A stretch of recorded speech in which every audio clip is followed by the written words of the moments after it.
Chers amis, l'épidémie de coronavirus qui sévit actuellement dans notre pays nous a amenés à annuler le culte qui était prévu le 22 mars à l'église luthérienne Saint-Jean à Paris, où nous devions célébrer le 100e anniversaire de la cause. Donc nous avons enregistré cette prédication qui avait été préparée pour ce jour-là, et même si nous ne sommes pas en face les uns des autres, permettez-moi de vous saluer chacune et chacun dans le nom de Jésus, Jésus le Christ, qui a été envoyé par Dieu dans le monde pour porter avec nous nos maladies et nos infirmités.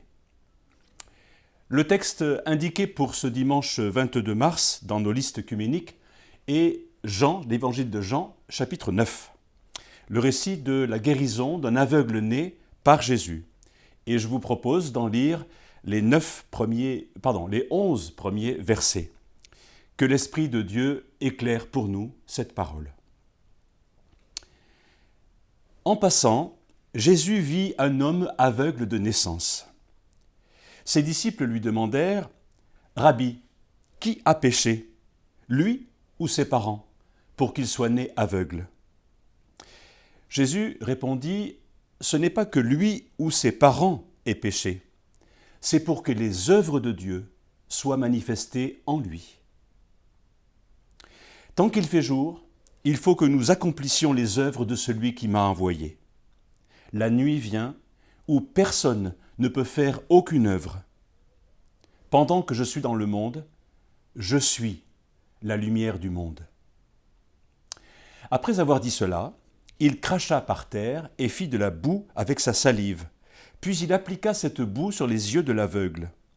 Et il lui dit « Va te laver au bassin de Siloam », ce qui se traduit « envoyé ».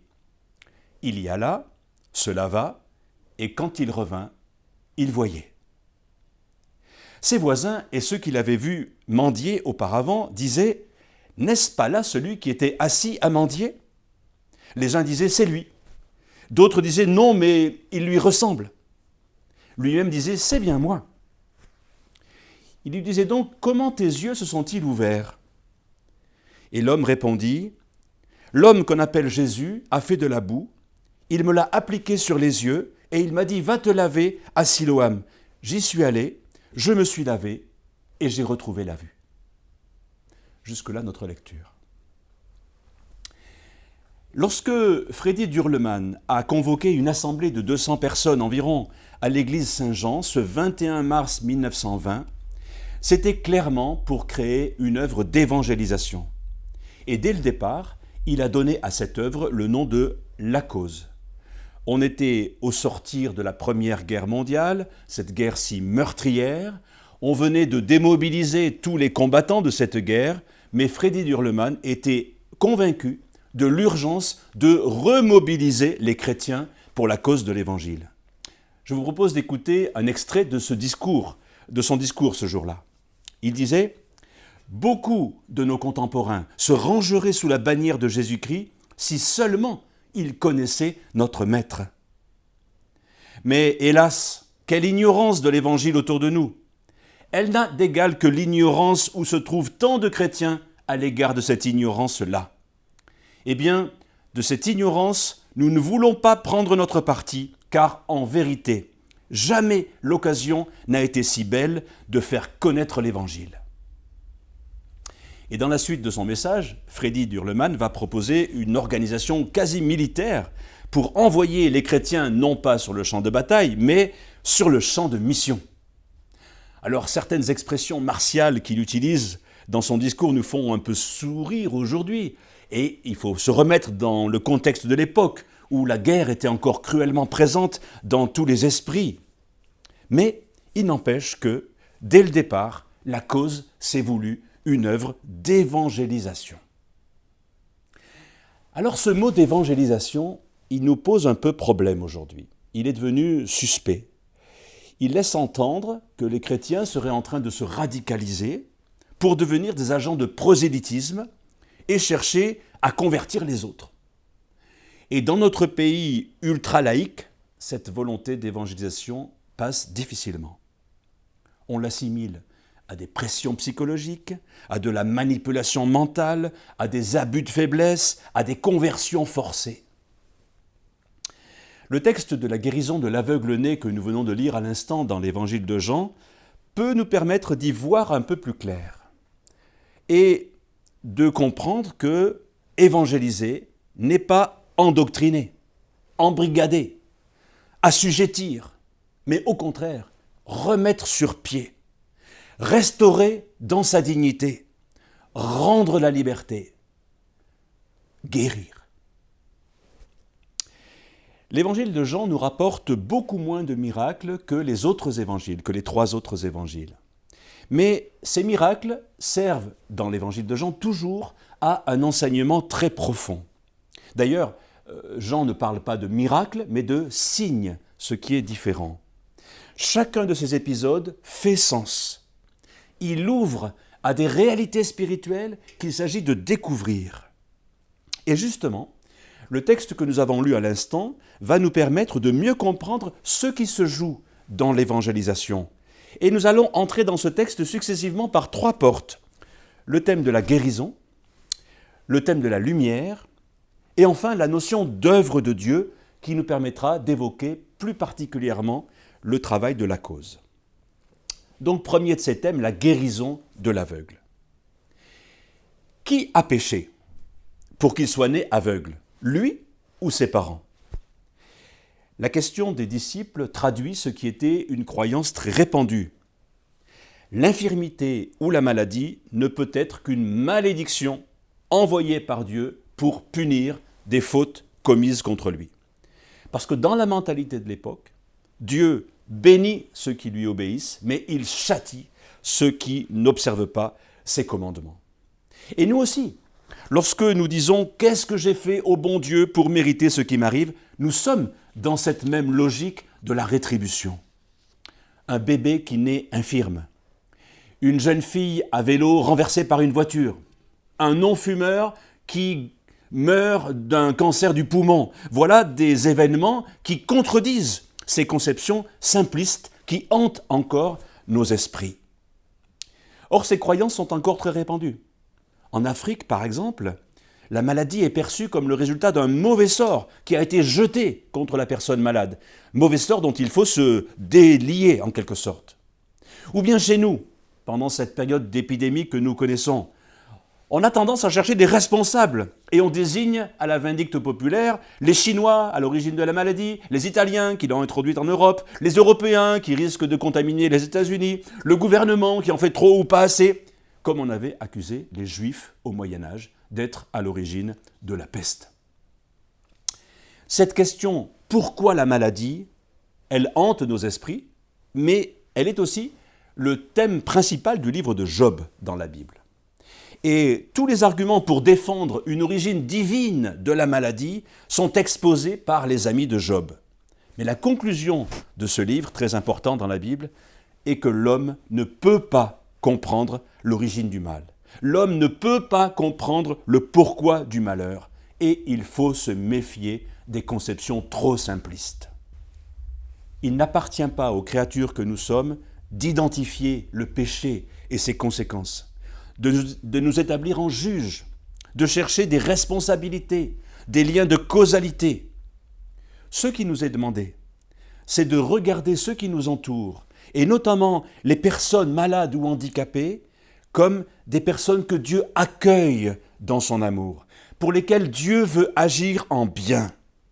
Et c'est à travers cet aveugle que l'action de Dieu, l'œuvre de Dieu, va se manifester dans le monde. Et c'est le relèvement de Job, à la fin du livre de Job, qui doit être pour nous la leçon à retenir de son histoire.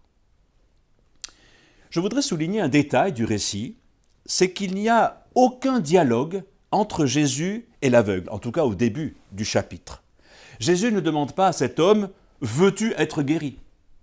Ou bien, encore moins, « Est-ce que tu crois que j'ai le pouvoir de te guérir ?» Non. Dans le récit jusqu'à la guérison, l'homme ne prononce aucun mot.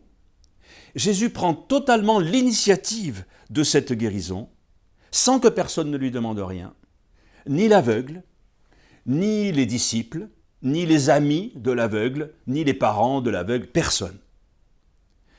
On ne voit chez cet aveugle aucune conscience de son caractère pécheur, aucun signe de repentance. Contrairement à ce que la théologie traditionnelle nous a longtemps rebâché, ce n'est pas la prise de conscience de notre péché qui est la condition de la grâce de Dieu, du salut et de la guérison qui l'accompagne. Au contraire, c'est la grâce de Dieu offerte de manière inconditionnelle qui nous fait ensuite mesurer notre péché. Maintenant, pourquoi ce geste de la boue avec de la salive appliquée sur les yeux ? L'homme est aveugle. Il est important que Jésus le touche pour manifester sa compassion. La guérison n'est pas un tour de passe-passe ou de magie, mais le fruit d'une relation personnelle où Jésus prend soin de cet aveugle. Et c'est vraiment cette attitude du prendre soin qui caractérise l'action de la cause dans tous les domaines où elle est investie. Les aveugles et les malvoyants, ce qui fait le lien directement avec notre texte, mais aussi les personnes qui souffrent de solitude, les enfants abandonnés, les orphelins, les personnes en recherche spirituelle désireuses d'approfondir leur foi, tous ont droit à des égards. Tous ont droit à des gestes de compassion, à une écoute bienveillante. Dans toutes ces situations, nous posons l'acte de foi et d'espérance que la souffrance qui nous touche en tant qu'être humain ne peut pas nous anéantir et que Dieu, par sa présence, peut nous aider à la surmonter et qu'il peut nous donner une vie qui vaille la peine d'être vécue. Difficile d'imaginer ce que peut ressentir un aveugle qui, tout à coup, retrouve la vue. Subitement, tout un monde de formes et de couleurs qu'il avait seulement imaginé se révèle à lui. On peut faire de ce récit une lecture spirituelle. Est-ce que nous n'avons pas, chacun de nous, des formes d'aveuglement ? Notre perception des autres et du monde n'est-elle pas handicapée par des idées reçues, par des déterminismes que nous traînons derrière nous depuis notre enfance ? Nous naissons naturellement aveugles aux réalités spirituelles. Et nous avons besoin que le Christ nous éclaire pour nous montrer le chemin vers le Père. La lumière qui est rendue à cet aveugle est une image symbolique du salut et de la vie que Jésus donne à quiconque le reçoit. On peut ici faire un parallèle avec l'image du berger qui sera développée dans le chapitre suivant. Jésus dit « Je suis venu pour que mes brebis aient la vie et qu'elles l'aient en abondance. » Abordons maintenant notre deuxième porte d'entrée, ce thème de la lumière. À plusieurs occasions, Jésus a reproché aux responsables religieux de son temps d'être des aveugles. Aveugles parce que, en lisant les Écritures, ils n'y ont trouvé qu'un Dieu justicier, vengeur, qui réclame une pleine obéissance de la part de ses créatures, et malheur à celle de ses créatures qui fait un faux pas. Or, en lisant les mêmes Écritures, Jésus y a vu le visage d'un Dieu bienveillant, lent à la colère, plein de bonté, un Père toujours prêt à pardonner à ses enfants.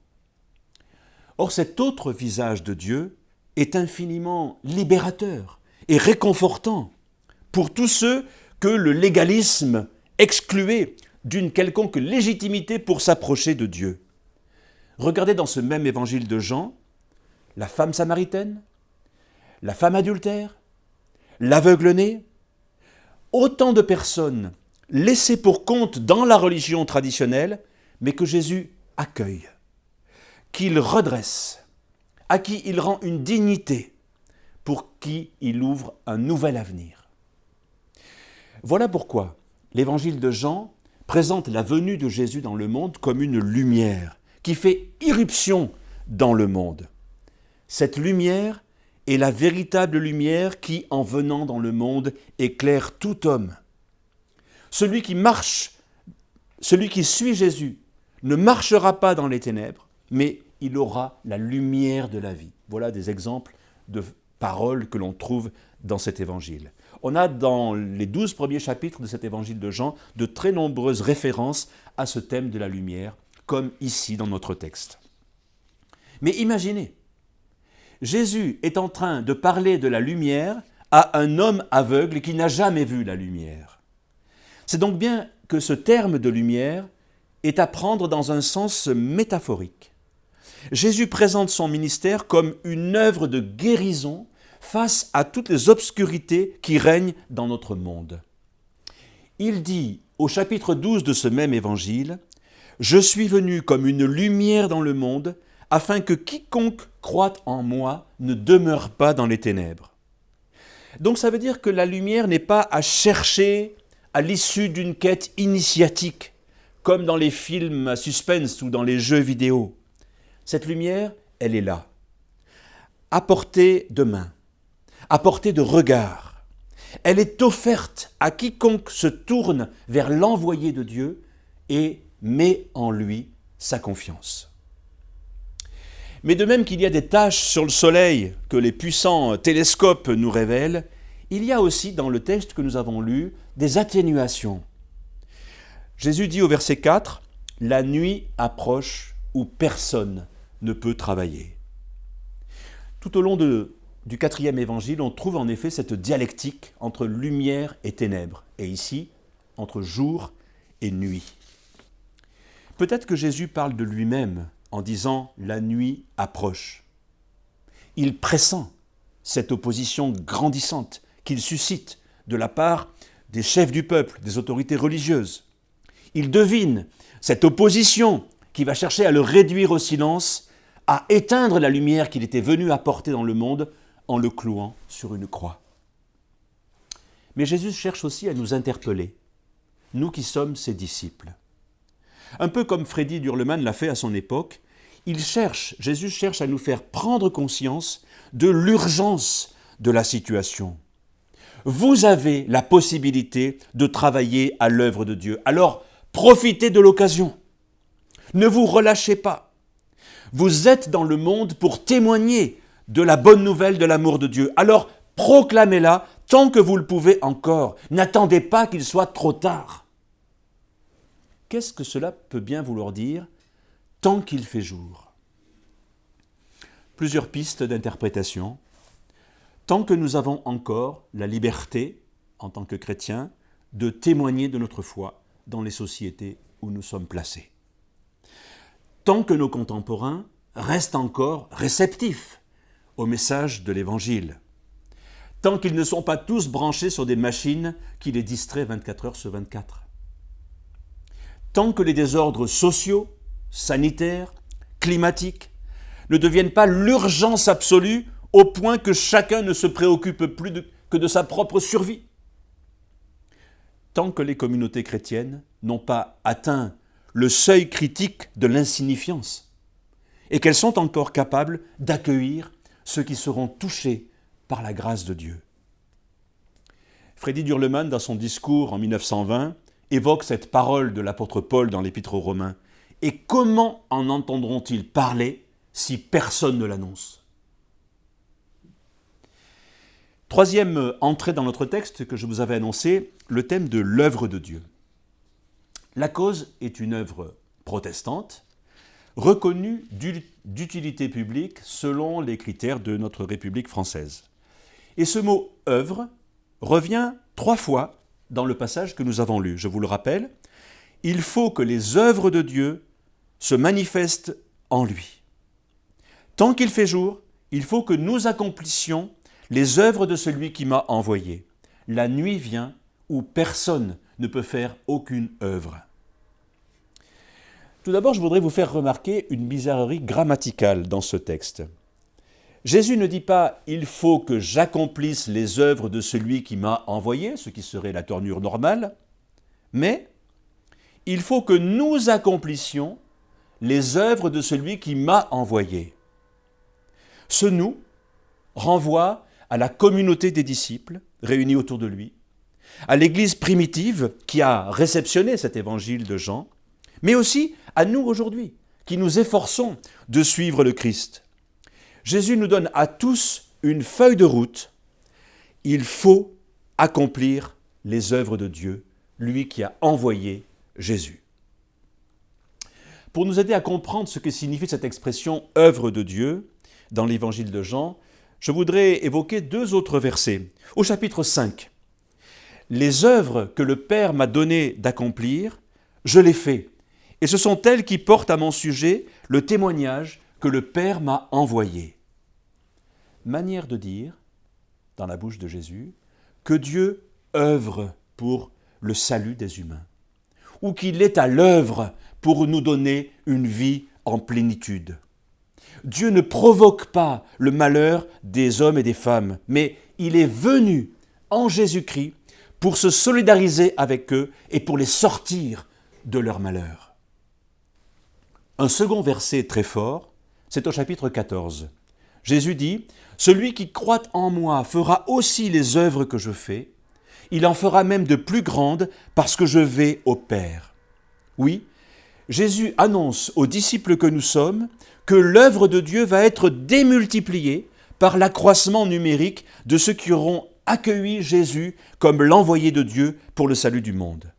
Nous avons, en tant que chrétiens, la possibilité de manifester dans le monde la présence agissante et bienveillante de Dieu. L'esprit que Dieu a mis en nous est le même esprit qui animait Jésus. Les œuvres que Jésus faisait, nous sommes invités à les faire à sa suite, en étant soutenus par la même foi que la sienne. À savoir, nous ne sommes pas dans le monde pour que le monde soit jugé, mais pour que le monde soit sauvé. Ne nous trompons pas de combat. Pendant longtemps dans nos églises, on a opposé ou cherché à opposer la foi et les œuvres. Il y avait d'un côté les partisans d'une annonce de l'évangile uniquement spirituelle qui cherchent le salut des hommes et seulement, et puis ceux qui donnaient priorité à l'action sociale et caritative. Chers amis, jamais Jésus n'a opéré une telle distinction. Toute sa vie nous le montre. Il se retirait pour prier le Père afin de mieux soulager les infirmités et les maladies de ceux qui venaient à lui pour être guéris. S'il nourrissait les foules avec du pain, c'était selon son expression, avec le pain vivant descendu du ciel. D'ailleurs, un jour où ses disciples lui demandaient « Que faut-il faire pour travailler à l'œuvre de Dieu ?» Jésus a répondu « L'œuvre de Dieu, c'est de croire en celui qui l'a envoyé. La foi d'abord et l'œuvre de Dieu en même temps. » C'est exactement la conviction qui anime la cause depuis sa création.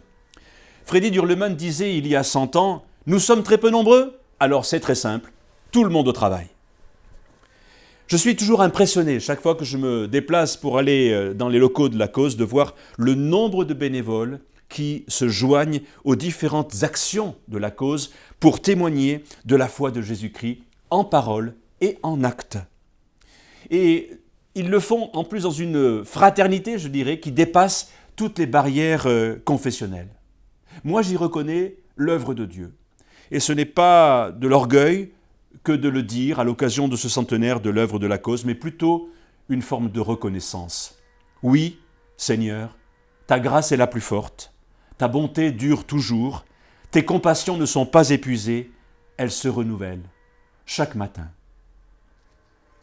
Alors en conclusion, je voudrais sauter jusqu'à la fin du chapitre 9 de l'évangile de Jean et rappeler que cet ancien aveugle, après avoir été longtemps cuisiné par les autorités religieuses, retourne voir Jésus. Et Jésus lui demande « Est-ce que tu crois au Fils de l'homme ?» Et l'homme dit « Qui est-il, Seigneur, pour que je croie en lui ?» Eh bien, tu le vois, c'est celui qui te parle.